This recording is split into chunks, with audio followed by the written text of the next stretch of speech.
മാവ് ഇവിടെ വരെ ഫില്ല് ചെയ്തു. ഇവിടെ ഒരു ലോക്ക് ഉണ്ടല്ലേ? അവിടെ ഒരു ലോക്ക് ഉണ്ട്. ഓക്കെ, അവിടോട്ട് വെച്ചിട്ട് ജസ്റ്റ് പ്രസ് ചെയ്ത് കഴിഞ്ഞാൽ അത് ടൈറ്റ് ആയിക്കോളും.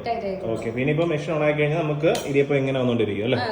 ഓക്കെ, ഇതാണ് ഓണ സ്വിച്ച്. ഓക്കെ, നമ്മളിങ്ങനെ പ്രസ് ചെയ്ത് പിടിക്കുക. ഓക്കെ, നമ്മളവിടെ പ്രസ് ചെയ്ത് പിടിച്ചോണ്ടിരിക്കണം, എങ്കിൽ മാത്രമേ മാവ് വരുള്ളൂ.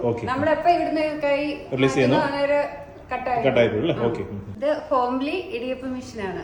ഓട്ടോമാറ്റിക് ആണ്. ഓക്കെ, ഇതിപ്പം ചേച്ചി ഇപ്പൊ എത്ര വർഷമാണ് ഇത് ഉപയോഗിക്കുന്നുണ്ട്? ഇതിപ്പോ ഞാൻ 5 വർഷമായിട്ട് 5 വർഷമായിട്ട് ഉപയോഗിക്കുന്നുണ്ട്. സാധാരണ നമ്മൾ ഉണ്ടാക്കുന്ന ഇടിയപ്പം മെഷീൻ എന്ന് പറഞ്ഞു കഴിഞ്ഞാൽ നമ്മൾ കൈ കൊണ്ട് ചുറ്റിക്കണം ഇങ്ങനെ ഭയങ്കരമായിട്ട്, നമുക്ക് ഷോൾഡർ പെയിൻ വരും. എന്ന് പറഞ്ഞു കഴിഞ്ഞാല് സിമ്പിൾ ആണ്. ഇത് നമ്മൾ മാവൊക്കെ ഇതിനകത്തിട്ട് ഫില്ല് ചെയ്ത് വെച്ചിട്ട് പെട്ടെന്ന് ലോക്ക് ചെയ്യുക. നമ്മള് അടുപ്പത്ത് വെള്ളം വെച്ച് കഴിഞ്ഞിട്ട് ഇത് ജസ്റ്റ് ചെയ്ത് കഴിഞ്ഞാൽ 5 മിനിറ്റ് പോലും വേണ്ട, സംഭവം